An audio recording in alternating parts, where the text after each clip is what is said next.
Dylan's pick of the week was the 1999 film The Mummy. Please describe it. So we're in Egypt. We've got a bunch of archaeologists and adventurers. They need to find the city of the dead Hominoptera. They go back. They awaken the big evil pharaoh priest guy.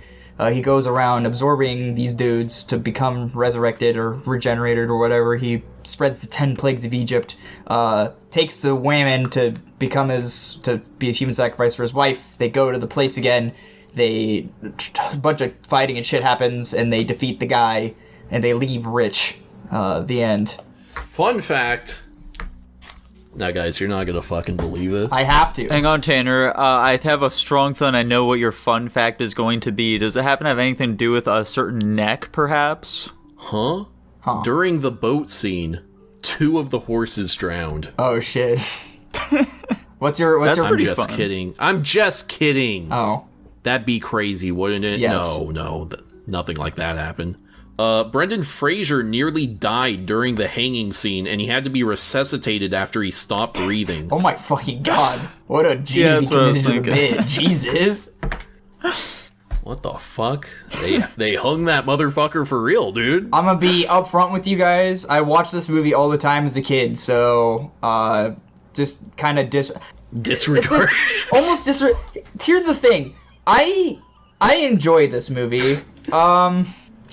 It's so hard. The camera quality was super poor for some reason. I don't know if it didn't really happen too much on Plex from what I could tell. The DVD I had, it was just like, it looked super grainy. The brights were super bright. It just seemed like anyway, not important.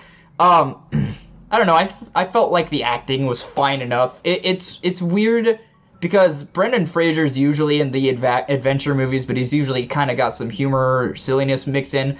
I do like the little jabs they put in this, where it's like kind of competitive, like friendly jabs. They gave me a little chuckle, but it could just be in the nostalgia creeping up and telling me to like this movie because I watched it so many times. I felt like the antagonist was compelling enough. I want to hear what you guys have to say, purely just because I need a fresh perspective on this movie. I like this movie. I'm not saying it's the best movie. I just liked it. Tanner's itching in his seat to start glazing the fuck out of it. Go ahead, release the floodgates. I want you guys to go first so we can end on me glazing it. I like Brendan Fraser's performance. I thought he was very funny. I liked his character a lot. I just like the witty kind of characters, what he was in this movie. I like that kind of character. I think the idea behind the movie is kind of whatever. The set is pretty uninspired because it's a fucking desert. They had some scenes of them, in the temple and all that, but that was nothing really crazy was going on there. Gonna be honest, though, I started getting pretty lost when the actual mummy came out and we started doing his mummy shenanigans because it started to get kind of goofy to me. Like, they literally found a thing to negate the thing's ability, and they just, don't use it at all and just completely forget about it immediately. Unless it's convenient. I don't know. I just started getting really fucking bored, and I was about to pass out near the movie around the 3/4 mark. I think it was all right. I think it's a little romp of a time, but it's definitely not my. What was the thing? Cats. Cat. Oh. Yeah, he runs away, deathly scared of cats, which could have saved many lives if they had utilized this. What can I say, Jackson? You know how holding cats works. You know that's not gonna happen. He's got you there, dude. They had duct tape back then. Also, why would they put a curse on a guy who they really hate, that if he's ever fucking unleashed, he just, ends the world? I was gonna mention, you really have to ignore the curse thing, because it's dude, this curse, it'll fuck him up for all eternity, but if he gets out, he has crazy supernatural powers and is also immortal.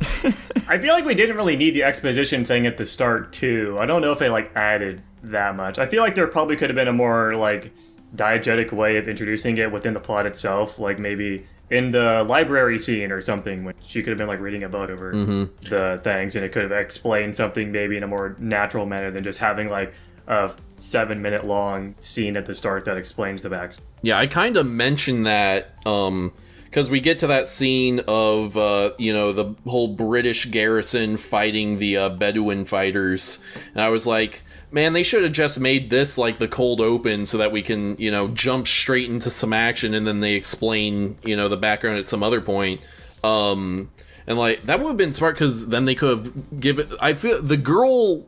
I think she had enough to do. She was reading shit. She like was tinkering with the artifacts and whatever. But this would have been an extra little thing. Maybe like, oh, the mummy gets released. He starts fucking people up, and then they have to, you know, go sneak back into the temple, and they have to read some hieroglyphics to find out what the fucking deal is, which is kind of what they did. But that like during that sort of phase of the story is when we could have found out the background. Another thing with the way the curse works, so like the 4 American guys, they like open up that thing and then that makes it so that in order to be fully regenerated, he has to kill those 4.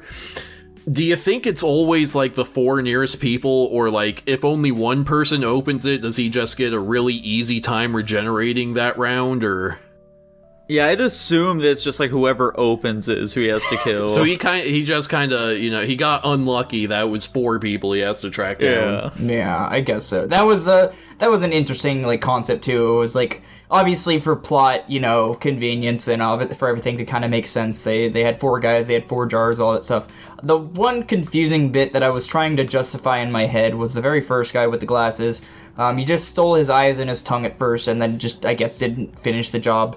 And, like, my only justification for that so, like, part by the is... way, on that point, I think it would have been very funny if the fucking mummy also couldn't see very well because he took that guy's eyes. That would be funny. Damn, that's a missed opportunity. No, dude, curse energy cured the eyes.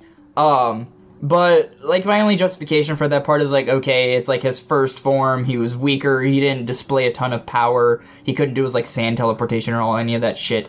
I like how at least to me, they kept his, power progression linear, where, you know, he was able to teleport after he absorbed 1 or 2 of the guys, and then he was able to, transport people, and then the plague started getting worse and more powerful, and then, like, once he had everybody, then for some reason he was able to just summon a giant fucking sandstorm that was able to take down a biplane.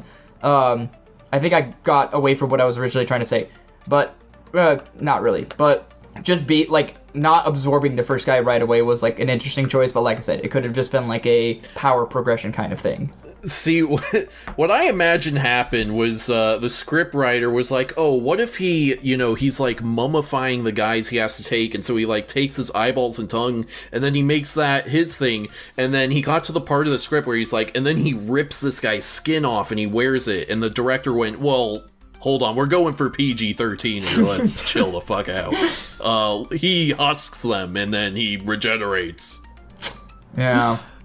Which, by the way, speaking to the film's, like, horror elements here, you know, since we're in the spooky season right now, growing up as a kid, I had seen this film, and by seeing this film, I mean I had seen a particular scene of this film at Dylan's house at one point, which gave me nightmares as a small, tiny child, which is a scene where the scarab, like, fucking crawls in under a dude's skin and shit like that, which was terrifying to me. That was a horrid concept, and seeing it now, the effect doesn't look that bad, and the CGI in general for this film really doesn't look terrible. I feel like it's aged fairly well. Like, we obviously have substantially better CGI nowadays, but, like, definitely for its time, there are films that have aged significantly worse. Yeah, for 1999, this does not look bad at all. Yeah. Like, there are some, like, parts here and there, like, when the dude's, like, being drugged down into the water or whatever the fuck, like, you know, they don't look terrific at all, but generally speaking, like, the big, like, sand face and, like, all this other shit going on, it doesn't look that bad at all. Yeah, even, like, they had the mummies do a lot of, like, big mouth stuff, because I guess it's supposed to look unsettling. Yeah. It looks goofy, but I don't think it looks technically bad. Yeah. I think the worst stuff was, like, the water or the woman's spirit, both of the times we saw that, because they tried making it, like, part water, part mist effect, and they could not pull that off yet, I don't think. Yeah, I mean, it's a lot of... I like... The costumes in this were very good, for the most part. I think the really interesting part, when it came to, like, gore and stuff, obviously, I'm not expecting, like, accurate, like, when people are getting shot, I don't expect to see where they get shot. But, like, specifically when they gored people, like when the dude's arm got chopped off at the end, or when he got stabbed at the end when he was finally mortal, or, like, when the bug went into the guy's hand and then he had to dig it out of his, like, fucking chest area or something, or whatever. It was just kind of looked over, which, you know, I guess nothing wrong with that. I'm kind of the mind, it's like, if you're gonna do something like that, just commit to the bit, figure out a way. So it's just like it's like in action movies where you're filming a fight and then Nico's alluded to this for certain action movies where they go in for a hit and then they change camera angles at the point of impact, so you can't tell whether or not it really made contact, but because they changed camera angles, it gave the illusion that they made contact. It's kind of like that, where, commit to the bit, or whatever you want to call it. Other than that, like I said, I like this movie. It's very, very fun. Now, we have already talked about some of the negatives I did have with this film, but another big one for me is just the general pacing of it. Initially, I felt like it did a decent job, but especially after the mummy gets free is where it does just kind of start to lose me. Particularly a big part is where they get out of the temple and all right, let's get out of here, and then they just are in a fucking hotel suddenly. It's I feel like we maybe need something in between here. Yeah, I remember that particular portion. I was driving home at this point. I wasn't driving, just for context. I looked at it. It was at the 40-minute mark, and I'm like, for some reason, my memory is skipping from this particular portion I'm at, which was roughly the hotel part, and it skips everything that happens between here and when they're down in the temple fighting all the mummies and shit. My mind erased all of that, and I was like, God, I forgot how long the end of this movie is. It hits a grinding halt once they're we need to leave, and then Okay, Tanner, commence your glazing. Dude, I love this movie. This is just a fantastic adventure flick. Such a fun romp. It does everything you want an action movie or an adventure movie to do. It has action, it has laughs, it has a little supernatural foe who's kind of scary. We'll have to see when we eventually review Indiana Jones, but I might just like this movie more than Indiana Jones. I really like a lot of the humor in this. There was I think 2 or 3 times where Nico or I was it'd be funny if they did this, and then they did that. Yeah. We're they did the thing. So really good comedy sense there. I think that's just kind of the bulk of it. I think this is just a really well done adventure film. It's the most this is what adventure films are that you could do. I also love this time period for movies. The sort of second age of exploration in between the world wars. I think it's a great setting for movies. Because, this is when, magazine-loaded guns were finally, super ubiquitous, but, automatic weapons weren't, and so you get just those really nice-feeling, crunchy firearms and shit like that. But yeah, I love this movie. What a romp. Anybody have a favorite character? I know I was going to ask this when I was watching the movie before. I feel like this is one of those movies where you could definitely have a favorite character, because you have very diverse personalities and character. It's Brendan Fraser. Oh. Basic. I will say, I do like Benny as, a rat villain. I think he does that very well. I like the bit they had with him going throughout the whole movie where it's just bye Benny and just fucking goes off frame for whatever reason. I think maybe my favorite joke of the movie is when the mummy approaches him and then he starts cycling through different religious symbols and prayers to see what will work on him. I liked that a lot. It was good. Fun fact, by the way, originally Brendan Fraser was nowhere near their first choice for this film. They went through a lot of different people. They were initially thinking Tom Cruise and Leonardo DiCaprio and shit like that. And eventually, no one else wants it. Brendan Fraser, how do you feel about it? And he knocked it out of the fucking park, dude. I wonder if there was any controversy when in that scene I mentioned, Benny, pulls out the Star of David and starts speaking Hebrew, and then the Pharaoh goes, slave language? Can't get mad at facts, dude. Locusts can't kill people, right? That's not how that works. Do locusts kill people? We saw them disintegrate people in this movie. Clearly I don't know, because it didn't confirm that they died. Because also the priest was stuck in the locust swarm and he didn't die. I'm sure a locust would bite you if it's hungry, and if you had enough locusts biting you, they could maybe kill you. I was about to say, I'm pretty sure also the curses that they had in this, aren't those just biblical happenings that happened when they were trying to they're just the plagues of Egypt. That's what I thought. Okay, I wanted to make sure sorry. my biblical history was correct in thinking that. Mm-hmm. Jackson, Nico, at some point in the movie, Brendan Fraser gets a telegram from home. He's like, my firstborn is dead? Yeah, I liked the screaming bit of this movie where everybody was just screaming at each other. That was funny. Mm-hmm. Oh, also another thing about the time period. Also, it lets you have a wide, like, you can have a bunch of different male characters that are fitting different roles, and they can realistically be sort of, like, combat savvy, because you can just go, yeah, they all served in the war, you know? Like, the archaeologist guy, he still knows how to use a gun. Your, the warden, the rat guy, like, all these people, it's like, yeah, they can use guns. They they're not completely inept, but they can still fulfill these different story roles. Mm-hmm.